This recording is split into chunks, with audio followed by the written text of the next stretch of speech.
Hello everyone, welcome और welcome back to Learno Bio. Let's learn bio with me. So आज के lecture का हमारा टॉपिक है डीएनए रेप्लिकेशन। लास्ट के लेक्चर में हम लोगों ने ट्रांसफर आरएनए तक कंप्लीट कर लिया था, उसका स्ट्रक्चर और फंक्शंस देख लिए थे। ठीक है, आज हमारा नया टॉपिक शुरू होता है जो है डीएनए रेप्लिकेशन। ठीक है, तो अब इसका पहला पॉइंट देखो और इसी से आपको क्लियर हो जाएगा कि क्या हमें पढ़ना है। तो जो डीएनए होता है जिसको हम क्या बोलते हैं, डीऑक्सीराइबोस न्यूक्लिक एसिड।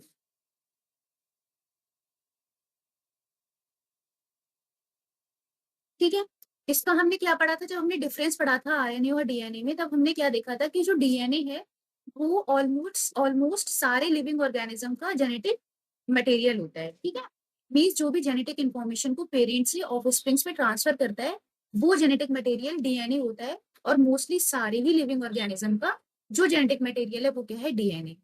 और जो आरएनए है वो कुछ ही बैक्टीरिया और वायरस का जेनेटिक मटेरियल होता है।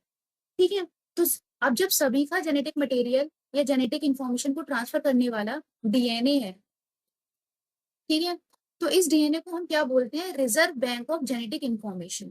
मीन्स जो भी जेनेटिक इंफॉर्मेशन है उसका ये क्या है, रिजर्व बैंक है। मीन्स ये अपने अंदर स्टोर करके रखता है और उसके बाद इसको ट्रांसफर करता है कहाँ, पेरेंट से ऑफस्प्रिंग्स में, पेरेंट से यंग वंस में। ठीक है, तो ये जो काम है वो किसका है, डीएनए का। इसीलिए डीएनए को क्या बोलते हैं, reserve bank of genetic information. Means जो भी जेनेटिक इंफॉर्मेशन है उसको स्टोर करना और उसके बाद उसको ट्रांसफर करना एक जनरेशन से दूसरी जनरेशन में।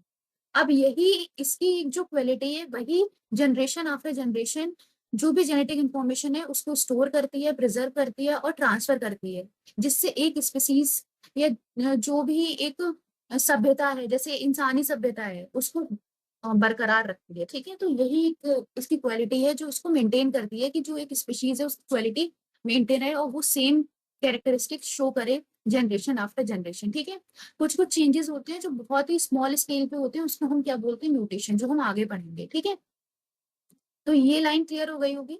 अब उसके बाद हम पढ़ते हैं the central dogma of life.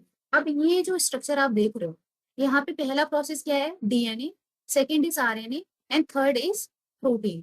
तो डीएनए से आरएनए बनने का जो प्रोसेस है उसको हम क्या बोलते हैं, ट्रांसक्रिप्शन। आरएनए से प्रोटीन बनने के प्रोसेस को हम बोलते हैं ट्रांसलेशन। और डीएनए से डीएनए बनने के प्रोसेस को हम क्या बोलते हैं, रेप्लीकेशन। तो आज का जो हमारा टॉपिक है वो है डीएनए रेप्लीकेशन। मीन्स डीएनए से डीएनए बनना, या हम इसको नॉर्मल लैंग्वेज में बोल सकते हैं कॉपी ऑफ डीएनए।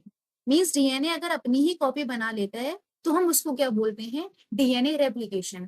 ठीक है, अब ये जो क्वालिटी है वो सिर्फ डीएनए में प्रेजेंट है, ये क्वालिटी आपको आरएनए में नहीं मिलेगी। ठीक है, तो डीएनए ही जो है वो रेप्लिकेशन कर सकता है, आरएनए रेप्लिकेशन नहीं कर सकता है। RNA depend on DNA for replication. ठीक है, तो हमें यही पढ़ना। अब देखो यहाँ पे एक पॉइंट आ रहा है 3 आवर्स। ठीक है, तो 3 आवर का मतलब है 3 आवर हमें पढ़ने हैं। सबसे पहला is DNA replication, second is recombination and third is repair. Means जहां पे भी डीएनए की फ्रेगमेंट में या मॉलिक्यूल में जहां पे भी कुछ दिक्कत आ रही है, कुछ डिटैचमेंट्स आ रहे हैं या कुछ डिसअग्रीमेंट्स आ रहे हैं, उनको रिपेयर करना भी ये प्रोसेस किसमें आ रहा है, इन 3 आवर के बीच में आ रहा है। अब सबसे पहले हमें पढ़ना है DNA replication, that is DNA to DNA. ठीक है, तो ये पूरा पेज क्लियर हो गया होगा कि DNA is reserve bank of genetic information. Means ये जेनेटिक इन्फॉर्मेशन को स्टोर भी करता है और उसको ट्रांसफर भी करता है, इसीलिए इसको हम क्या बोलते हैं, जेनेटिक मटेरियल। ठीक है, सिर्फ डीएनए ही ऐसा जेनेटिक मटेरियल है जो ऑलमोस्ट सारे लिविंग ऑर्गेनिज्म का जेनेटिक मटेरियल है। और जो रेप्लिकेशन का प्रोसेस होता है वो हमें सिर्फ डीएनए में देखने को मिलता है, आरएनए में देखने को नहीं मिलता है। ठीक है, तो हम अपने रेप्लिकेशन को आज डिस्कस करेंगे। तो देखो, रेप्लिकेशन ऑफ डीएनए में हम क्या पढ़ेंगे कि replication of DNA is a process in which DNA copies itself to provide identical daughter molecules of DNA. Means ये ऐसा प्रोसेस है जिसमें डीएनए अपने आप को कॉपी करता है। ठीक है, और क्या बनाता है या क्या प्रोड्यूस करता है, दो ऐसी डॉटर सेल्स प्रोड्यूस करता है जिनमें एक जो मॉलिक्यूल होगा या एक स्ट्रैंड होगा वो तो पेरेंट डीएनए का होगा, और एक स्ट्रैंड होगा वो कैसा होगा, नया होगा। ठीक है, इसीलिए हम रेप्लिकेशन ऑफ डीएनए को क्या बोलते हैं, कि ये कैसा है, सेमी कंजर्वेटिव इन नेचर।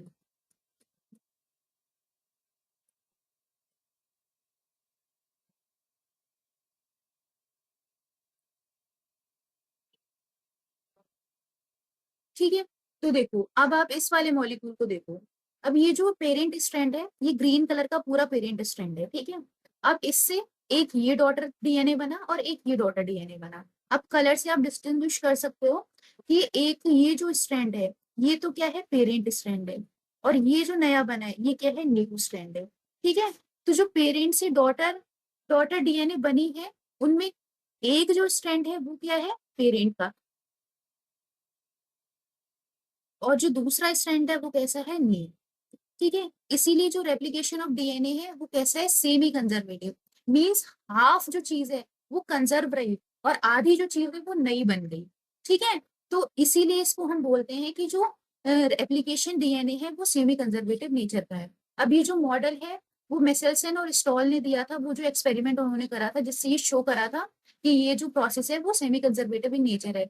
वो हम एक अलग वीडियो बना देंगे जिसमें हम उस पूरे एक्सपेरिमेंट को डिस्कस करेंगे, ठीक है। यहाँ पे सिर्फ आप इतना सीखो कि ये जो नया हमें पेरेंट स्ट्रैंड मिल रहा है वो कैसा है, उसका एक स्ट्रैंड अपने पेरेंट का है और उस एक स्ट्रैंड का कॉम्प्लीमेंट्री स्ट्रैंड उसका नया बना, ठीक है। तो ये पेज भी क्लियर हो गया होगा, आगे बढ़े। अब देखो, सबसे पहले हम लोग प्रोकैरियोट्स में रेप्लिकेशन पढ़ेंगे, उसके बाद हम लोग यूकैरियोट्स में। अब प्रोकैरियोट्स जो है वो क्या है, बेसिक है और प्रिमिटिव है। मीन्स यूकैरियोट्स के कंपैरिजन में ये पहले आए हुए एनिमल्स हैं, ऑर्गेनिज्म है, और ये कैसे हुए हैं, प्रिमिटिव है। मीन्स ये उनसे थोड़े, उनके स्ट्रक्चर्स जो है इनसे, इनके काफी बेसिक है, इजीली अंडरस्टैंडेबल है, ठीक है। तो हम पहले प्रोकैरियोट्स में रेप्लिकेशन पढ़ेंगे कि किस तरह से डीएनए का रेप्लिकेशन होता है प्रोकैरियोट्स में। प्रोकैरियोट्स का भी जेनेटिक मटेरियल कौन होता है, डीएनए। ये लाइन हमने पढ़ी ली थी कि DNA replication is semi conservative in nature. Means half of the original DNA is conserved in the daughter DNA.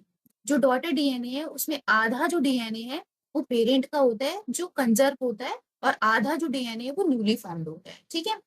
उसके बाद ये जो एक्सपेरिमेंट है it is given by Meselson and Stahl in 1958। 1958 में उन्होंने एक एक्सपेरिमेंट ऐसा दिया था जो ये कंप्लीटली डिस्क्राइब करता है कि जो डीएनए का रेप्लिकेशन प्रोसेस है वो सेमी कंजर्वेटिव है।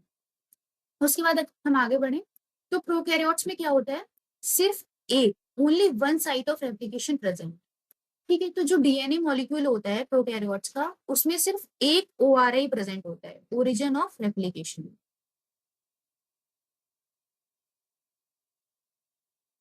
बट इन यूकैरियोट्स बहुत सारे ओरिजिन ऑफ रेप्लिकेशन प्रेजेंट होते हैं, बट प्रोकैरियोट्स में सिर्फ एक साइट प्रेजेंट होती है, पूरे डीएनए मॉलिक्यूल में सिर्फ एक साइट ऐसी होगी जहां से रेप्लिकेशन स्टार्ट होता है, और जहां से स्टार्ट होगा तो उसको हम ओरिजिन बोल लेते हैं, ठीक है। इसीलिए इसका नाम है ओ आर आई, इसको शॉर्ट फॉर्म में हम ओ आर आई बोलते हैं। अब इस पूरे रेप्लिकेशन के प्रोसेस में हम लोग स्टेप्स पढ़ेंगे, ठीक है। तो जो सबसे पहला स्टेप है वो है इनिशिएशन। मीन्स इस प्रोसेस को इनिशिएट या शुरुआत कैसे करते हैं। तो देखो हमने क्या पढ़ा कि जो प्रोकैरियोट का डीएनए है उसके पास सिर्फ एक ओरिजिन ऑफ रेप्लिकेशन है।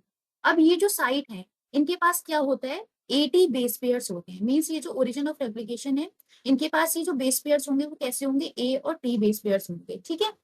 अब उसके बाद एक स्पेसिफिक प्रोटीन होती है जिसको हम क्या बोलते हैं, डीएनए ए, ठीक है। डीएनए ए करके एक प्रोटीन होती है जो यहाँ पे बाइंड करती है, बाइंड्स विद दिस साइट, जो ओ आर आई है यहाँ पे आके एक ये जो प्रोटीन है डीएनए ए वो यहाँ पे बाइंड कर जाती है, ठीक है। जिससे ये जो, जैसे ये दो स्ट्रैंड्स होते हैं ना डीएनए के, ठीक। अब मान लो यहाँ पे कहीं पे ओरिजिन ऑफ रेप्लिकेशन है, ठीक है। अब वहां पे आके ये डीएनए जो प्रोटीन है वो आके अटैच होगी, तो उसके बाद क्या होगा, ये जो स्ट्रैंड्स हैं वो सेपरेट होना शुरू हो जाएंगे, ठीक है। ये स्ट्रैंड जो है सेपरेट होना शुरू हो जाएंगे, बट ये कंप्लीटली सेपरेट नहीं होते हैं। ये एक रेप्लिकेशन फोक बनाते हैं जिसका जो डिजाइन होता है वो कुछ इस तरह से होता है, जो हम आगे अभी प्रॉपरली डिस्कस करेंगे, ठीक है। तो ये जो डिटैचमेंट है ये कंप्लीट नहीं होता, ये इस तरह का रेप्लिकेशन फोक बन जाता है। तो यही है कि डीएनए एक प्रोटीन है जो आके इस ओरिजिन ऑफ रेप्लिकेशन पे आके अटैच हो जाता है, और उसके बाद ये जो डीएनए के दो स्ट्रैंड्स होते हैं उनको आपस में अलग करना शुरू कर देते हैं। तो यहाँ तक क्लियर हो गई होंगी चीजें कि प्रोकैरियोट्स में सिर्फ एक साइट ऑफ रेप्लिकेशन होती है। उसके बाद क्या होता है, ये जो साइट होती है इस पे एक स्पेसिफिक बेस पेयर प्रेजेंट होता है जहाँ पे एडेनिन और थाइमिन अटैच होते हैं आपस में, ठीक है। उसके बाद एक स्पेशल टाइप ऑफ प्रोटीन आता है जिसको हम बोलते हैं डीएनए ए, जो इससे बाइंड करता है और इस डीएनए को आपस में सेपरेट करता है, क्योंकि दो स्ट्रैंड्स है ना, तो उन दोनों स्ट्रैंड्स को सेपरेशन शुरू हो जाता है। अब उसके बाद क्या होता है, two complementary strands of DNA separate at the site of application to form a bubble. ठीक है, अब ये जो दो स्ट्रैंड्स होंगे, जो दो स्ट्रैंड्स हैं, ये जो दो स्ट्रैंड्स हैं डीएनए के, ये सेपरेट होना शुरू हो जाएंगे। ठीक है, अभी जब सेपरेट होंगे तो ये अपने ऊपर इस तरह से बबल्स फॉर्म करते हैं। ठीक है, जिसको एनलार्ज व्यू में अगर हम देखें तो इस तरह से बबल्स दिखाई देती हैं, जिनको हम बोलते हैं रेप्लिकेशन बबल। ठीक है, अब उसके बाद कुछ कुछ प्राइमर्स और कुछ कुछ केमिकल्स को आपको पढ़ना है, जो जिनके अलग अलग फंक्शन है इस पूरे प्रोसेस में। तो एक है आरएनए प्राइमर। ठीक है, ये किससे सिंथेसाइज होता है, प्राइमेज। प्राइमेज एक एंजाइम है जो किसको सिंथेसाइज करता है, आरएनए प्राइमर को। ठीक है, इसका रोल है आगे रेप्लिकेशन में, तो इसको इस पॉइंट को लर्न कर लेना है। उसके बाद DNA replication occur in 5 prime to 3 prime direction. Means अगर ये जो डीएनए है इस तरह से डायरेक्शन, ये जो एंटी पैरेलल होते हैं, एक 5 प्राइम टू 3 प्राइम होता है, एक 3 प्राइम टू 5 प्राइम होगा, तो जो रेप्लिकेशन होगा वो इस डायरेक्शन में होगा। ठीक है, 5 प्राइम से 3 प्राइम की तरफ। ठीक है, तो ये चीज क्लियर हो गई। अभी सिर्फ आपको पॉइंट्स देखने हैं, आगे जब आप पूरा प्रोसेस देखोगे, इमेज देखोगे, तो ये सारी चीजें क्लियर हो जाएंगी। ठीक है, अभी घबराने की जरूरत नहीं है। तो डीएनए रेप्लिकेशन किस डायरेक्शन में होता है, 5 प्राइम टू 3 प्राइम डायरेक्शन में।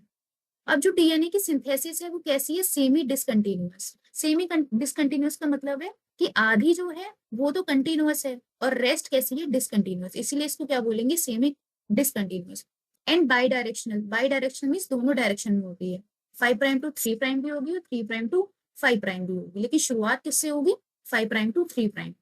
ठीक है, तो अब ये जो रेप्लिकेशन फॉक बनता है, जो डीएनए के जो दो स्ट्रैंड्स हैं वो जब सेपरेट होकर इस तरह से फॉक बनाते हैं, तो इसमें दो पार्ट बन जाते हैं। एक स्ट्रैंड को हम क्या बोलते हैं, लीडिंग स्ट्रैंड, और एक स्ट्रैंड को हम क्या बोलते हैं, लैगिंग स्ट्रैंड।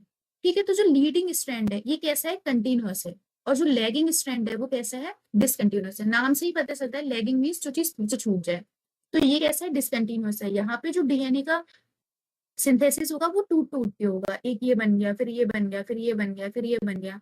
ठीक है, लेकिन यहाँ पे कंटिन्यूअस फॉर्म में डीएनए का जो सिंथेसिस होगा वो कंटिन्यूअस फॉर्म में होगा। ठीक है, तो ये पॉइंट भी क्लियर हो गया होगा।